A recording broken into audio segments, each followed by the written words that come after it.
in, let's talk about late enrollment penalties, because in my line of work, I like to help people avoid them where we can. So I'm going to share my screen once more, and we are going to dive right in. So, when it comes to Medicare, there are two opportunities where you may incur late enrollment penalties, and that can be with your Part B and your Part D. With Part B, where it can become hairy is if you are continuing to work after the age of 65. When you are turning 65, and let's say you are withdrawing Social Security, but you are continuing to work, and your employer that you work for is where you're getting your current health insurance plan from, there's some issues there because you will have to verify with their health benefits coordinator whether or not that business qualifies as creditable coverage. Typically, that can mean if the employer does not have more than 20 employees, or if their health insurance plan is not as good as what Medicare offers. If that were the case, you would need to get a letter of verification from them in order to submit that as creditable coverage.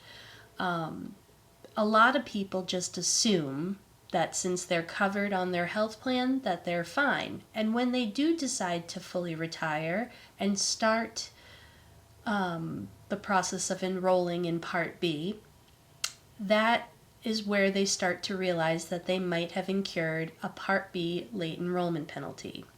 And that penalty is going to be 10% of the base Part B premium for each 12 months period that you could have enrolled but didn't. So let's say you did not enroll for 2 years and decided to enroll at 67 years old. You've now gone 2 12-month periods, 2 years. So your penalty would be 20% of the base premium, which we know for 2025 is $185. I'm not a big math kind of gal, so 20% is going to be somewhere around $36, $37 of penalty added on to your base premium. So your 185 premium is now going to be a little closer to 220 each month.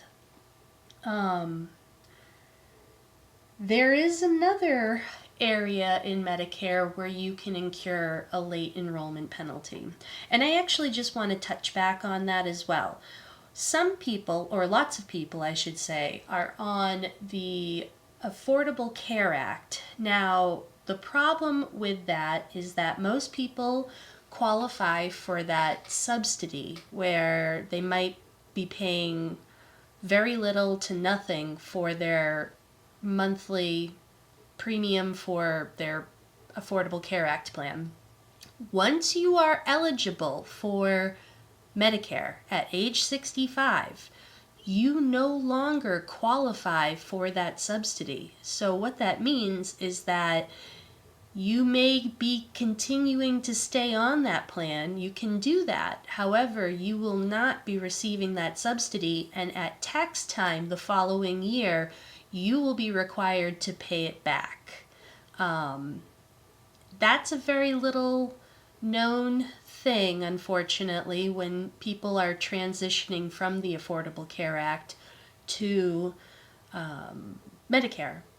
And I've seen quite a few people get into some really sticky situations with that and end up owing back a lot of money.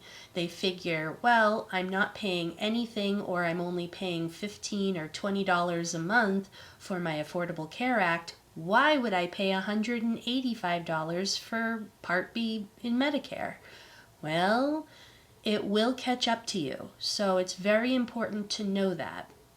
The other factor that you can get penalized on here is your Part D. And Part D is your prescription drugs. Part D, that penalty is 1% of the national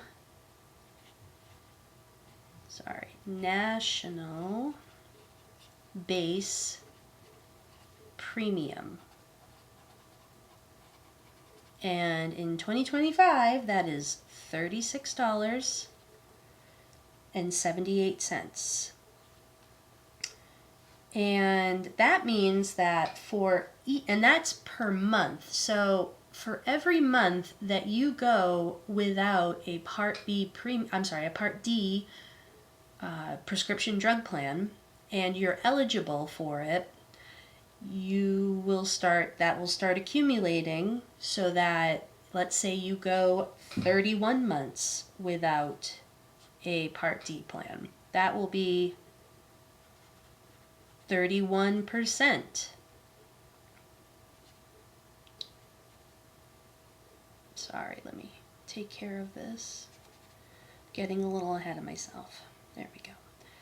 31% of that national base is going to equal somewhere around almost $11.50. So we're just going to say $11.40, I think it is.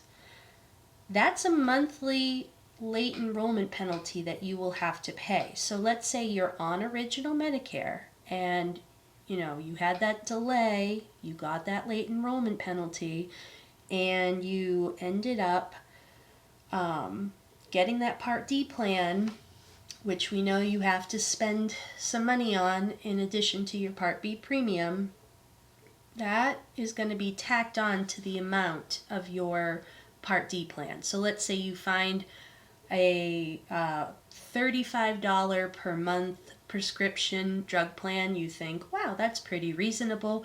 Well, if you've incurred that penalty, now it's going to be closer to $46 a month, $47 a month. And that will follow you all the way as long as you're on Medicare. And most people stay on Medicare for the rest of their days. So it's really important to avoid these penalties. Another area where some people get into some trouble here is if their spouse is on an employer plan and you're eligible for Medicare. You will again have to verify with their benefits coordinator whether or not that health insurance plan that comes from, the employer is creditable. You can have small companies. You could have situations where some companies might be part of larger corporations or bigger companies, but if they're on if every sector of that business has their own employee plans, then that's where it can get very confusing. These are really important factors to take into account because some people go uneducated about them and never take out a Part D plan. They think to themselves, oh, I don't need one. I don't take any medications. I am good. Well, as you get a little closer up there in age, your health needs change, and you might find that you're on some pretty expensive medications by the time you're in your 70s, your 80s. And then you decide, okay, well, I guess I'll go get myself a Part D prescription drug plan now. And you find out that your late enrollment penalty is so astronomical that you can't afford it. One way that you may be able to mitigate that is if you are considered lower income, you may apply for what is known as the LIS, Low Income Subsidy, also known as the Extra Help Program. This is not Medicaid. It is a program that should help with relieving you of your Part D premium. And that is all I really have to say on the subject. I hope this was helpful. It is one of the most important factors when you are turning 65 and needing that Medicare education. Be sure not to get into a situation where you incur a late enrollment penalty, because they do follow you forever, pretty much. My name is Samantha Jellison of Securely Insured, and this is Medicare on the Mind.